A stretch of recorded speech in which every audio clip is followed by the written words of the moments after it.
Today we're testing history. I found it on this site, which is Crowdly.com. Crowdly. And they give you several different systems. This one's called Tree of Time Chronozoom. And they have behind the scenes of Chronozoom. And they tell you how they did it.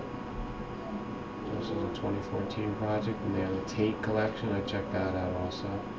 Dead presidents. These are very specified. Uncertain times, uncertain measures. Daddy, are we gonna watch the Horseland? Nope, not right now. I'm just doing this video. You can watch me and be silent.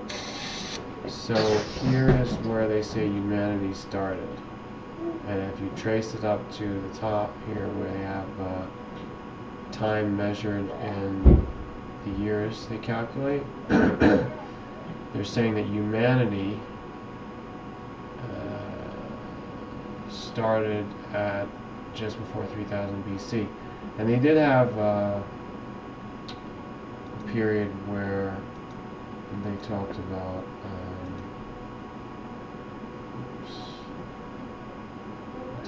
prehistory. Let's get into that. Let's go get one. Okay. This is human prehistory here.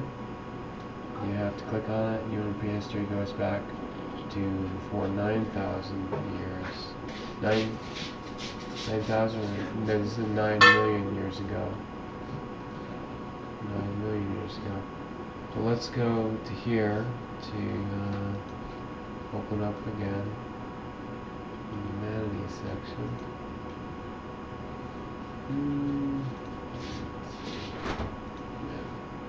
Just trying to make sure how would it stay.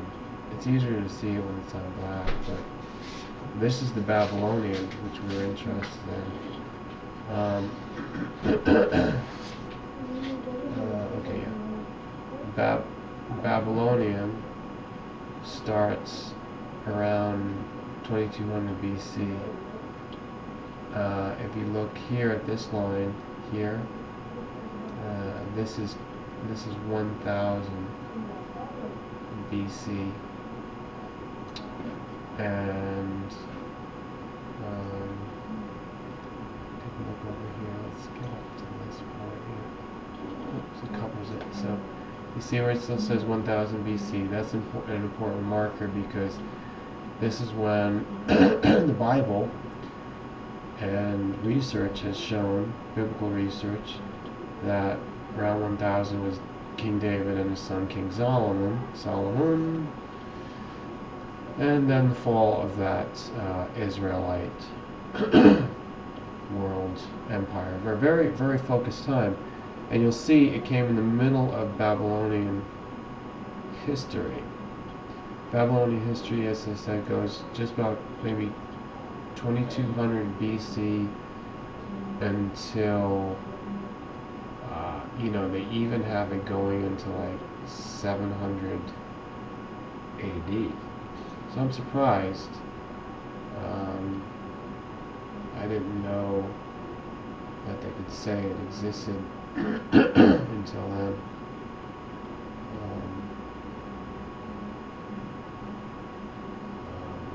don't know what I'm doing here. Okay.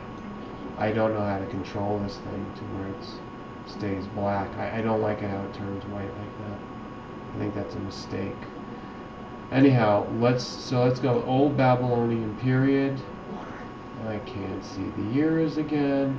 This is whoever made this. If you do get to see this video, you notice like I can't really control the background color. So I don't know if this is a problem with the browser or what it is, but I'm just trying to open up the boxes here, and it zooms in and it turns white, the background. So that, okay, we know that. So we have Old Babylonian, Assyrian, and then Neo-Babylonian, and then you have the Babylonian Hellenistic period, but it's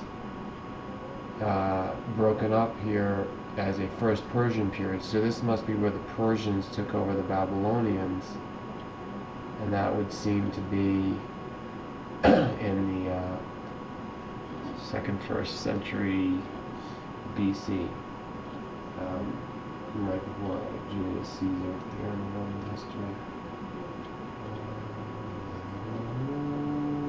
Why am I having to deal with this?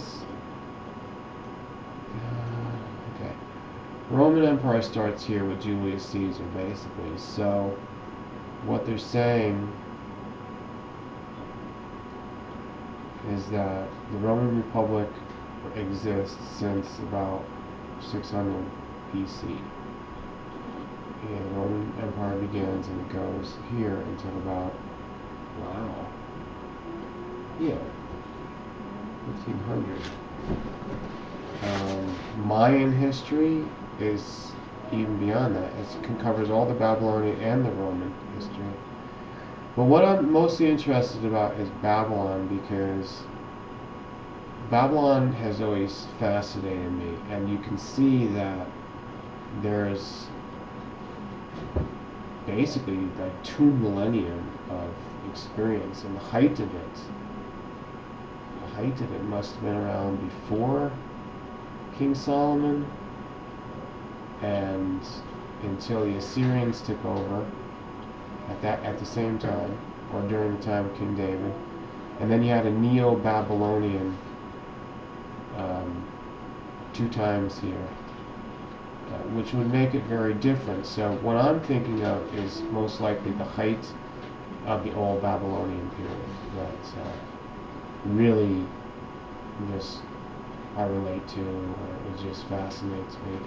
And so we're going to say that that's somehow somewhere around 1500, 1400, 1300 or so BC, or possibly 1200 is its peak. So if anybody can specify, you would think that the peak would probably be somewhere around here till they got into the folly, and then they started getting pestered by the Assyrians, who, by the way, also followed the Israelites. But what's interesting is that it seems to be this period that destroyed the temple, or the Persian period of the Babylonians that destroyed the temple, and that was actually the beginning of Roman history. So it was around here that happened. Yeah, the Assyrians, Babylonians, and Persians were ones that were always bothering the early Israelites. I'm a little bit surprised that they don't include that here, so just tells you that they're probably against biblical source, and I don't appreciate that about Protestant, but let's just take it with a grain of salt, because they couldn't put everything in here, and they have to pick and choose. Let's compare ancient Egypt here. And by the way, I also want to mention, not just to the Judeo-Christian biblical stuff, it doesn't show anything about Hindu-Vedic culture, which is supposed to go way, way, way, way back. So, let us see let's go back to the Greek. Let's go to Greek history. So,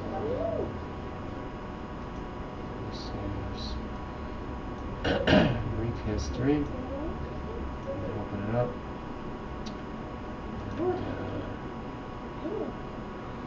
Okay, mastering this a little bit better.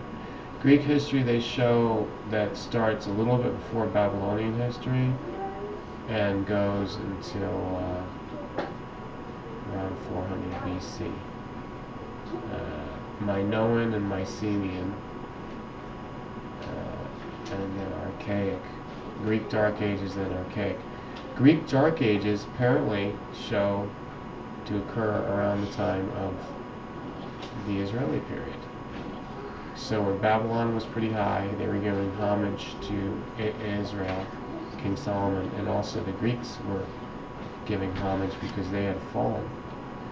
Now, a lot of people just favor the Greeks, the Hellenistics, so you see that it comes after the height of Israelite under Solomon, and classical and the Hellenistic modern Neo-Greek don't even come until after 500 BC and before the Roman Empire begins, because it converts over to a Roman Greek period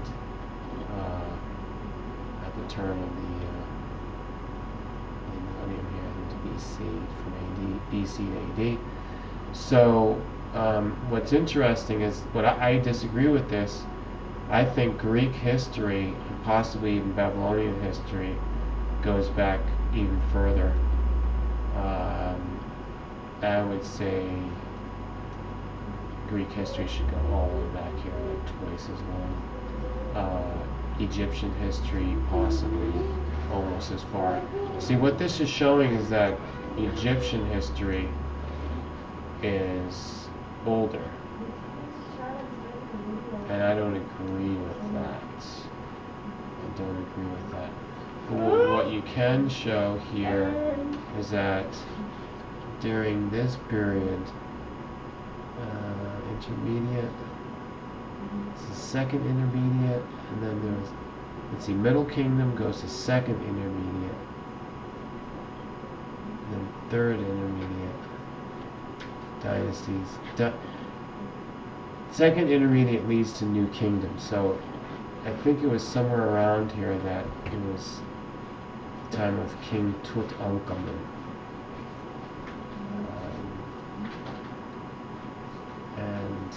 Also around this time, I mean, roughly speaking, I can't remember the exact date, but roughly speaking was when Homer wrote about the Odyssey and the Trojan War. So that occurred here. King Agamemnon was around here, and King Tutankhamun was here, and then King Solomon was here, and then to here was Julius Caesar, and of course Jesus Christ, which we know, the most famous one,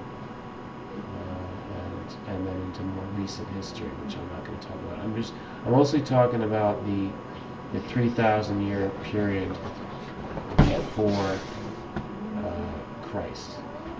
So that is a huge span of mysterious time. Many things were going on that are now practically erased. They have been faded from memory. So a lot of this is really prehistory exists during this time of ancient history, because a lot of it we don't know, and therefore it is prehistory. Prehistory gives way not until here, until recent modern times, when we had technology and the information age industry. Thanks for watching, everybody.